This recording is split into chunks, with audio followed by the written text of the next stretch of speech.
Olá pessoal, estamos mais uma vez aqui em nosso canal no YouTube, canal José Antor, cuja meta, objetivo é gerar autoconhecimento, é produzir livres pensadores, ou pelo menos estimular cada um de vocês a pensar de modo próprio e independente. E hoje nós vamos tentar fazer uma reflexão a respeito da origem do mal, ou o que é o mal, ou na perspectiva humana, como de fato devemos encarar essa coisa tão estranha que nos envolve, que é a questão do mal. Antes de mais nada, aquele velho pedido para se inscrever no canal, para vocês ofertarem o like de vocês e assinar as notificações, o sininho das notificações, para a gente continuar realizando esse trabalho de conteúdo na seara do autoconhecimento. Sem mais delongas, vamos tentar refletir então sobre o mal. Filosoficamente, é um paradoxo afirmar o mal tendo como causa da realidade um fator de perfeição absoluta. Ou a causa de tudo é perfeita e gera coisas perfeitas a partir de si mesma, ou a causa de tudo é imperfeita e, portanto, o mal surge como uma decorrência inevitável daquele tipo de energia ou tipo de fonte que emana a vida dotado de algum grau de imperfeição.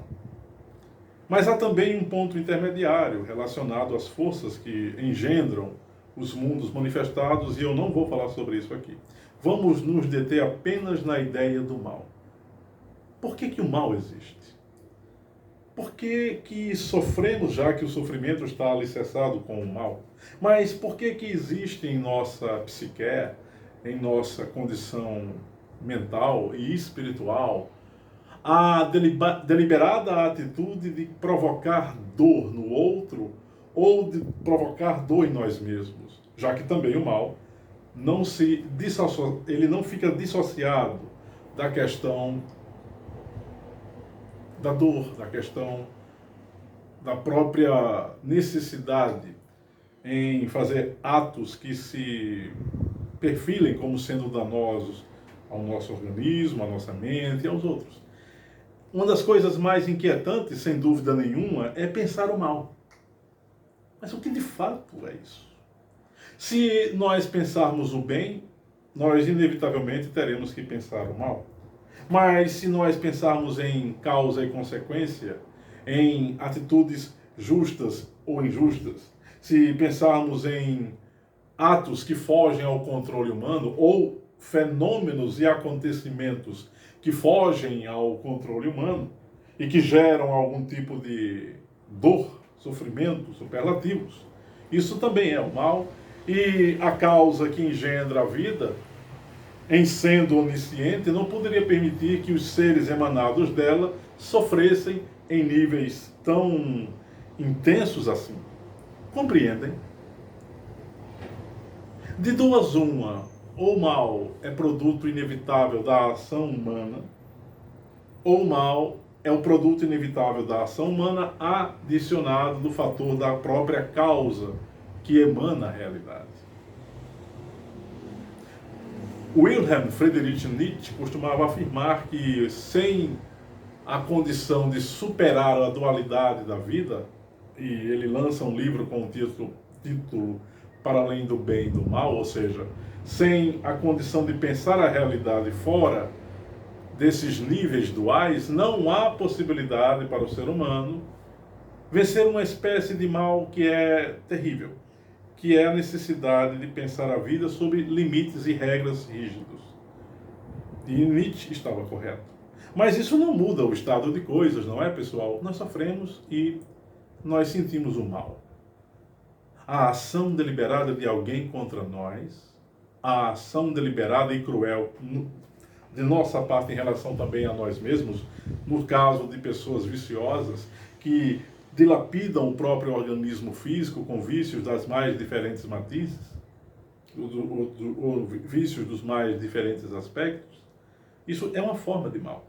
Para Platão e Sócrates, por exemplo, o mal é produto da ação equivocada do ser humano. portanto da ignorância, portanto de avidya, na perspectiva hindu, ariano-hindu. Mas o mal, para Hobbes e para Rousseau, esse defendia a tese de que o ser humano nasce bom e a sociedade o corrompe. E Hobbes não, diz que o ser humano nasce mal, ou se ele nascer mal, ele é preciso que um Estado totalitário ou autoritário ponha-lhe as regras para que ele possa saber viver. Será que de fato o ser humano nasce mal e precisa de um Estado autoritário para ditar as regras de conduta? Ou será que o ser humano nasce com todas as possibilidades abertas para poder bem agir? De fato, a educação é um elemento essencial para que o ser humano possa agir bem.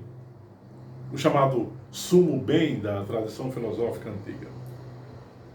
Mas a educação não é apenas a retenção de dados e informações, que de fato é um processo útil. A educação tem a ver com a expressão de painéis, de circunstâncias que exalem as potências que o ser humano guarda no seu íntimo.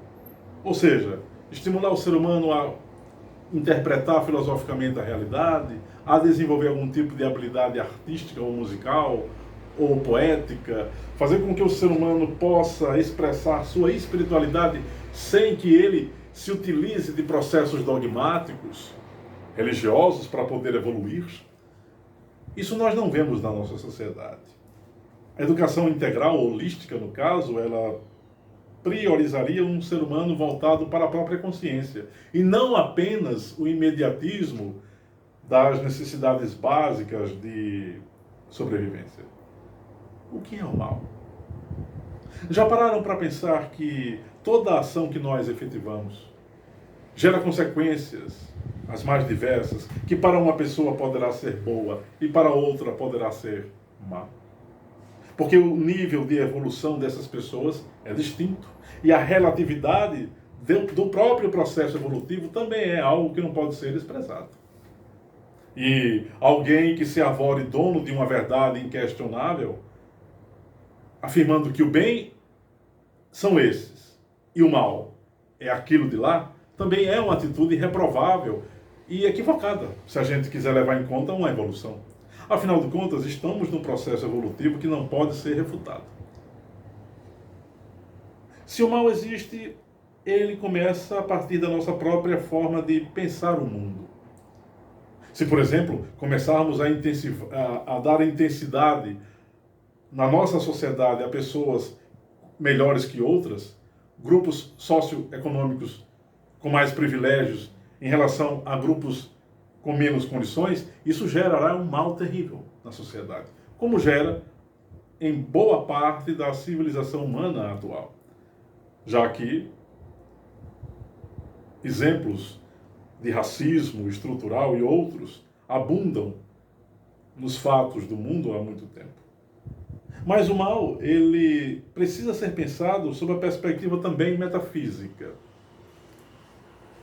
E unindo a visão espiritual metafísica com a visão humana, da ação humana, do antropos, ou seja, do ser humano enquanto detentor da realidade, é o ser humano que detém o poder para decidir entre o bem e o mal. Não são forças divinas ou espirituais que fazem isso.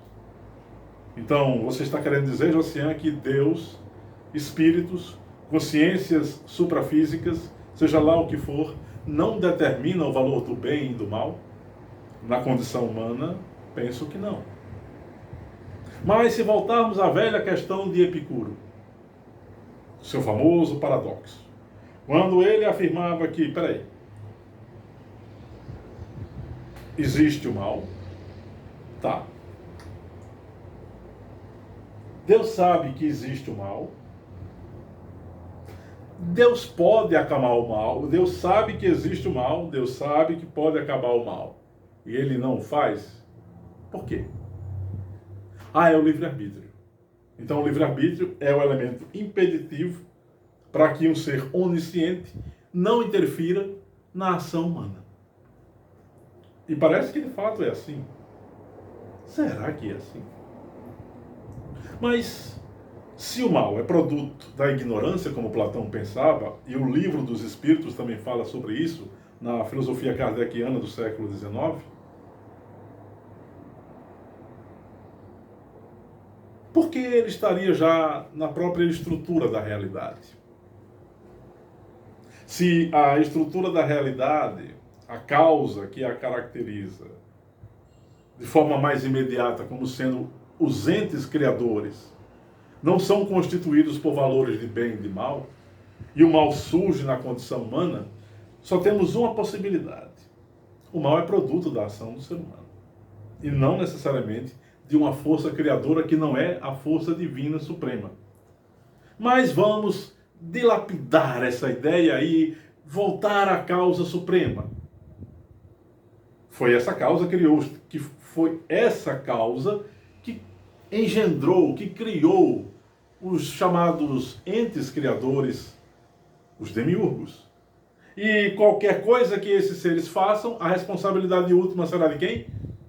Dessa causa.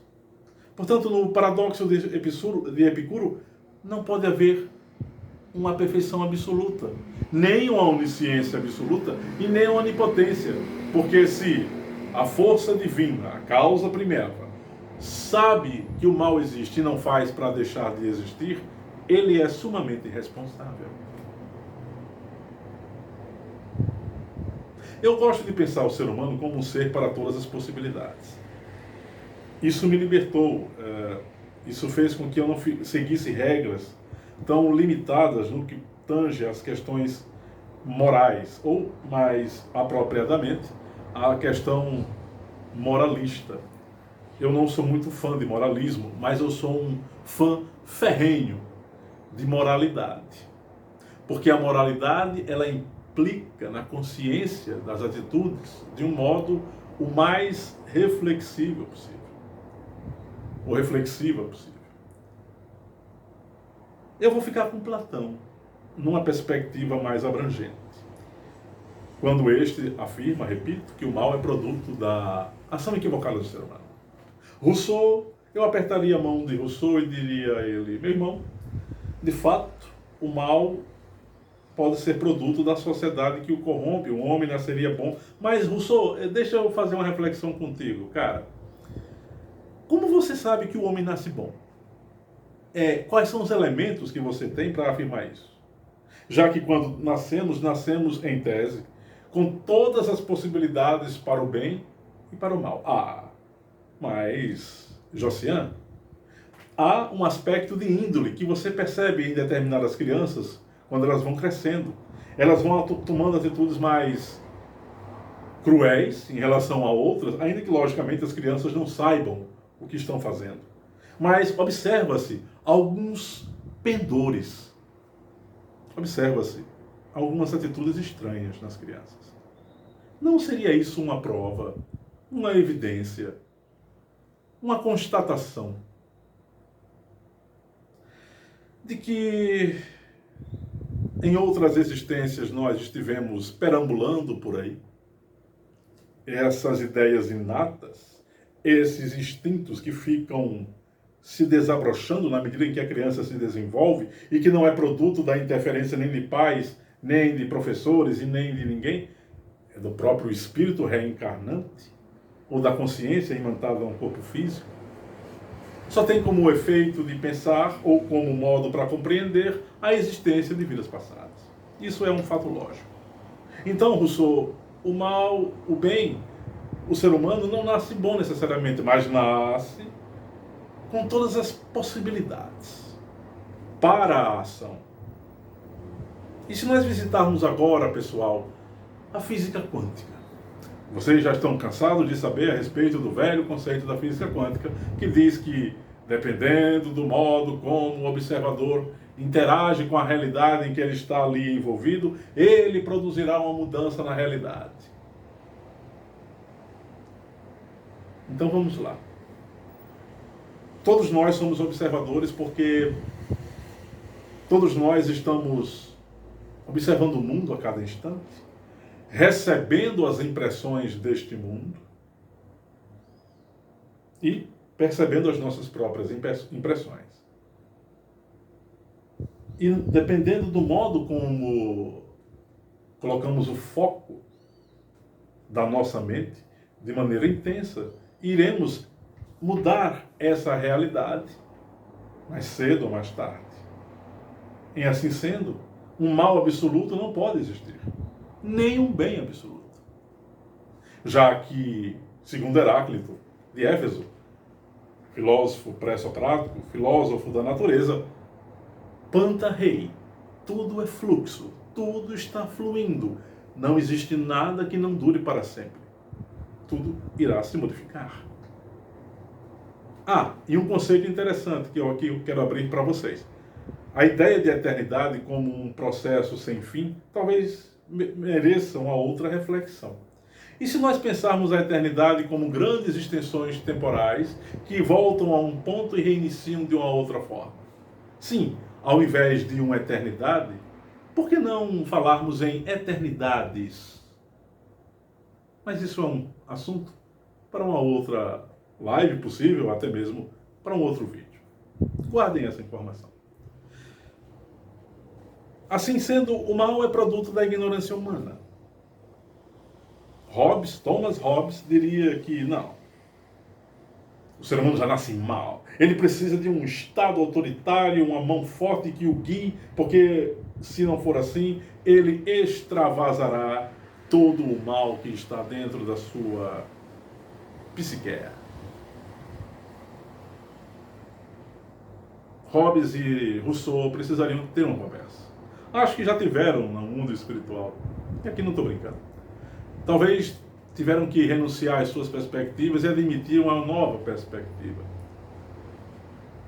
A de que cancelar a necessidade de um bem absoluto, assim como de um mal absoluto, talvez seja a atitude mais inteligente, prudente e necessária para o devir evolutivo, a própria evolução. Vocês entendem como é importante refletir sobre temas como esses? Na medida em que eu falo, as ideias vão chovendo no meu psiquismo e nós vamos percebendo que as coisas podem modificar. E é esse o grande drama da existência, onde todos estamos aqui amarrados, entre aspas. Nada permanece estático, fixo. Há uma necessidade, parece que, de mudança perene. Qual a origem do mal? A evolução. Mas se a evolução é a causa motriz para que exista o mal, evoluir não é algo tão evolutivo. Já que o mal sempre carrega, repito, sua parcela de sofrimento.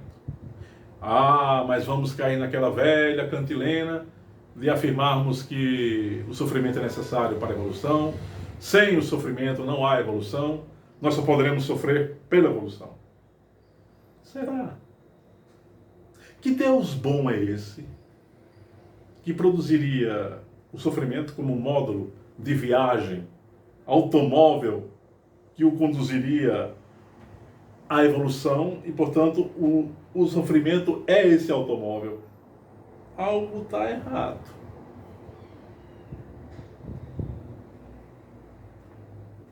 Eu não quero falar aqui da questão que envolve exatamente Javé, não seria filosoficamente adequado, ainda que seja recomendável.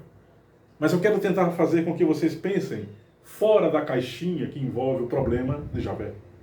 E tentem raciocinar em outras realidades sem o problema ocorrido aqui. Existindo livre-arbítrio como aqui existe, o mal nesses outros universos existe. O livre-arbítrio produz, portanto, o maior dos paradoxos.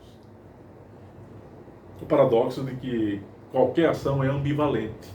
Ela tem uma dupla face. A espada de dois gumes, descrita no Apocalipse. Ou seja, nós somos verticalizados para atitudes nobres, nós somos horizontalizados para atitudes mais baixas. Ou nós assumimos aspectos vibracionais mais densos ou assumimos aspectos vibracionais mais sutis, mais velozes, menos apegados a uma condição que nos deixa doentes. O que é filosofia, se não a arte de pensar sobre aquilo que deveria ser uma necessidade diária? Todos nós deveríamos pensar filosoficamente sobre a origem do mal todos os dias.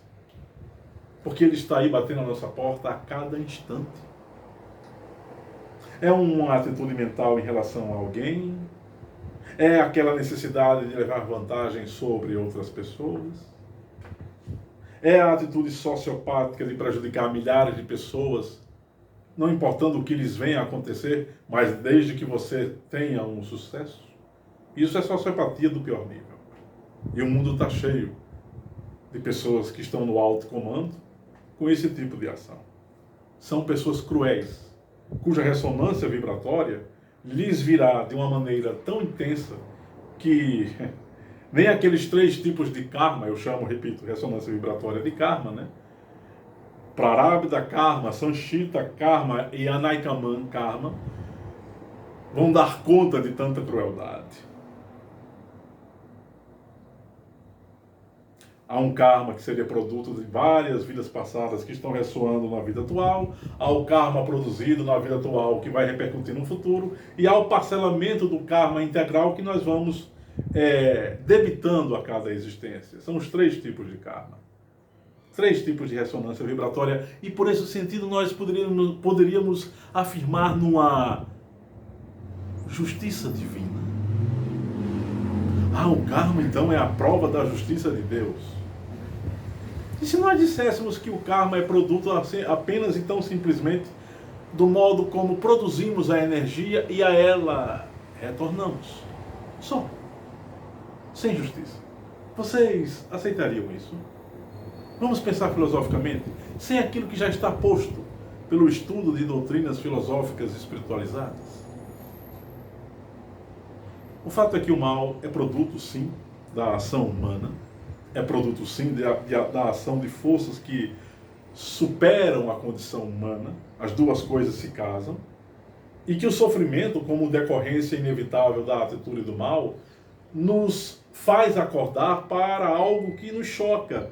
Estamos todos envolvidos nesse processo. Não há nenhum ser dentro da condição universal que não sofra a interferência do mal. O bem é tudo aquilo que edifica. O mal é tudo aquilo que nos deixa separados e fragmentados. Já ouvi essa frase, ela é belíssima e talvez corresponda à verdade. Se nos irmanarmos numa corrente vibratória de amor consciente em relação a tudo que existe, provavelmente o mal deixará de existir nos painéis que existem. Se nos dividirmos cada vez mais, buscarmos o conflito como linguagem de atuação na civilização, inevitavelmente o mal vai permanecer. Eu me refiro aqui, obviamente, à questão ético-moral. Não nos esqueçamos de um aspecto. O universo ele é assimétrico, fractal e holográfico. O que é isso, José? Um universo fractal é um universo onde as coisas possuem uma quebra, um acidente. Há uma falha inerente à própria realidade. Querem um exemplo? Por que nós sofremos de Alzheimer? De câncer? Porque quando atingimos uma certa idade, o processo de envelhecimento se acentua de modo mais superlativo. É o karma? Não.